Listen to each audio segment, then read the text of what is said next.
നമസ്കാരം.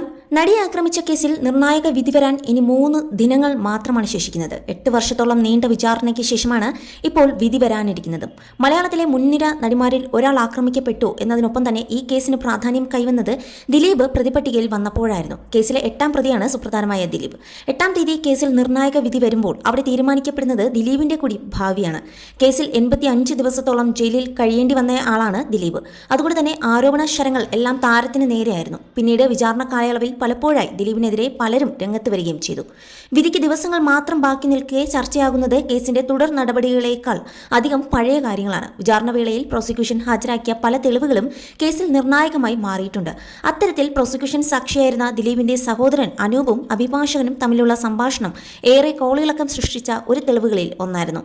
ആ സംഭാഷണം ഇങ്ങനെയായിരുന്നു: നടിയെ ആക്രമിച്ച കേസിൽ എങ്ങനെ കോടതിക്ക് മുൻപാകെ മൊഴി നൽകണമെന്ന് ദിലീപിന്റെ സഹോദരൻ അനൂപിനെ അഭിഭാഷകൻ പറഞ്ഞു പഠിപ്പിക്കുന്നതിന്റെ ശബ്ദരേഖയാണ് പുറത്തുവന്നത്. നടിയെ ആക്രമിച്ച കേസിൽ പ്രോസിക്യൂഷൻ സാക്ഷിയായിരുന്നു അനൂപ്. നടിയെ ആക്രമിച്ച കേസിന്റെ വിസ്താര വേളയിൽ എങ്ങനെ മൊഴി നൽകണം എന്നാണ് അഭിഭാഷകൻ അനൂപിനെ പഠിപ്പിക്കുന്നത്. ഇത് കോടതിയിൽ പ്രോസിക്യൂഷൻ ഹാജരാക്കിയിരുന്നു. കേസിനെ അട്ടിമറിക്കാനും സാക്ഷികളെ സ്വാധീനിക്കാനും ദിലീപിന്റെ ഭാഗത്തു നിന്നും ഏതൊക്കെ വിധത്തിലുള്ള ശ്രമം ഉണ്ടായി എന്നും സ്ഥാപിക്കാനാണ് പ്രോസിക്യൂഷൻ ഇതിലൂടെ ശ്രമിച്ചത്. അതുകൊണ്ട് തന്നെ നടിയെ ആക്രമിച്ച കേസിൽ ദിലീപിനെതിരായ പ്രോസിക്യൂഷന്റെ ശക്തമായ തെളിവുകളിൽ ഒന്നായിട്ടാണ് ഇത് വിലയിരുത്തുന്നത്. ദിലീപിന് ശത്രുക്കൾ ഒരുപാടുണ്ടെന്ന് കോടതിയിൽ പറയണം. ശ്രീകുമാർ മേനോനും ലിബർട്ടി ബഷീറും ദിലീപിന്റെ ശത്രുക്കൾ ആണെന്ന് പറയണം.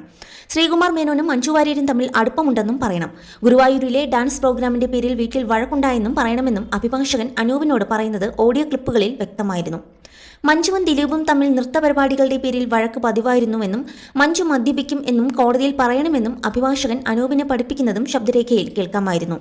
കഴിഞ്ഞ 10 വർഷത്തോളമായി ദിലീപ് മദ്യപാനം ഒഴിവാക്കിയിട്ടുണ്ടെന്നും ദിലീപ് മദ്യപിക്കാറില്ലെന്നും പറയണമെന്നും അഭിഭാഷകൻ ചൂണ്ടിക്കാട്ടുന്നുണ്ട്. ചാലക്കുടിയിൽ ദിലീപിന്റെ തിയേറ്റർ സ്ഥിതി ചെയ്യുന്ന സ്ഥലത്തെ സംബന്ധിച്ചും അഭിഭാഷകൻ ഓഡിയോ ക്ലിപ്പിൽ സംസാരിക്കുന്നുണ്ട്. എന്നാൽ ഇത് കൃത്യമായി എന്തിനെക്കുറിച്ചാണെന്ന് അതിൽ വ്യക്തതയില്ല. മറ്റൊന്ന് ഡ്രൈവർ അപ്പുണ്ണിയെക്കുറിച്ചാണ്. അപ്പുണ്ണി ദിലീപിന്റെ സന്തത സഹചാരി അല്ല എന്ന നിലപാട് എടുക്കണം എന്നാണ് അനൂപിനോട് അഭിഭാഷകർ ആവശ്യപ്പെട്ടത്. അതേസമയം ദിലീപ് സാക്ഷികളെ സ്വാധീനിക്കുന്നു എന്ന് തെളിയിക്കാനാണ് ഈ ഓഡിയോ സന്ദേശം പ്രോസിക്യൂഷൻ കോടതിയിൽ സമർപ്പിച്ചത്. കേസിൽ 20-ലധികം സാക്ഷികൾ കൂറുമാറിയിരുന്നു. ഈ സാക്ഷികളെല്ലാം സിനിമാ മേഖലയിൽ ഉള്ളവരായിരുന്നു. ഇവരെല്ലാം കൂറുമാറിയത് ദിലീപിന്റെ സ്വാധീനത്താലാണ് എന്നാണ് പ്രോസിക്യൂഷൻ ആരോപിക്കുന്നത്. അതിന്റെ ഉദാഹരണമായിട്ടാണ് ഈ ശബ്ദരേഖ കോടതിയിൽ സമർപ്പിച്ചത്. അതേസമയം കൂടുതലും കാവ്യ ദിലീപ് ബന്ധമാണ് നടിയെ ആക്രമിച്ചുകൊണ്ടുള്ള കൃത്യത്തിന് കാരണം എന്നാണ് പ്രോസിക്യൂഷൻ വാദിച്ചിരിക്കുന്നത്. കാവ്യയുടെ നമ്പറുകൾ പല പേരുകളിലാണ് ദിലീപ് ഫോണിൽ സേവ് ചെയ്തിരിക്കുന്നത്. രാമൻ, RUK, അണ്ണൻ, അതുപോലെ മീൻ, വ്യാസൻ എന്നീ പേരുകളാണ് ദിലീപ് കാവ്യയുടെ നമ്പർ സേവ് ചെയ്തിട്ടുള്ളത്. കാവ്യമായുള്ള ബന്ധം മഞ്ജു വാര്യരിൽ നിന്ന് മറച്ചു പിടിക്കാനായിരുന്നു ഇത്തരത്തിൽ മറ്റു പേരുകൾ നൽകിയത് എന്നുമാണ് പ്രോസിക്യൂഷൻ പറയുന്നത്. ദിൽക്ക എന്ന പേരിലാണ് ഡ്രൈവർ അപ്പുണ്ണിയുടെ ഫോണിൽ കാവ്യയുടെ നമ്പർ സേവ് ചെയ്തിരുന്നത്. ഈ നമ്പർ ഉപയോഗിച്ചിരുന്നത് ദിലീപ് ആണെന്നാണ് പ്രോസിക്യൂഷൻ വാദം. കാവ്യയും ദിലീപും തമ്മിലുള്ള ബന്ധം നടി പുറത്തു പറഞ്ഞതാണ് കൊട്ടേഷന് കാരണം എന്നാണ് പ്രോസിക്യൂഷൻ വാദിച്ചത്. അതേസമയം പ്രോസിക്യൂഷന്റെ ആരോപണം തള്ളിയാണ് ദിലീപ് കോടതിയിൽ വാദിച്ചത്. കൊട്ടേഷൻ നൽകിയതിന് തെളിവില്ലെന്നും പോലീസ് കെട്ടിപ്പൊക്കിയ കെട്ടുകഥകളാണ് ഇതെല്ലാമെന്നാണ് ദിലീപും വാദിച്ചത്.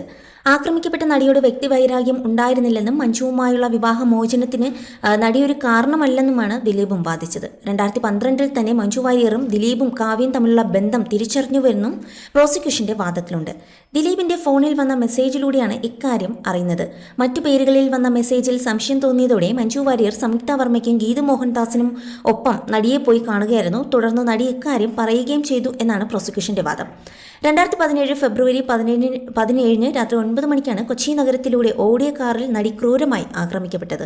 നടൻ ദിലീപ് ഉൾപ്പെടെ 9 പേരാണ് കേസിൽ പ്രതികളായത്.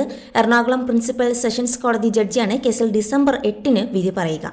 പൾസർ സുനിയാണ് കേസിലെ 1ാം പ്രതി. നടൻ ദിലീപ് 8ാം പ്രതിയാണ്.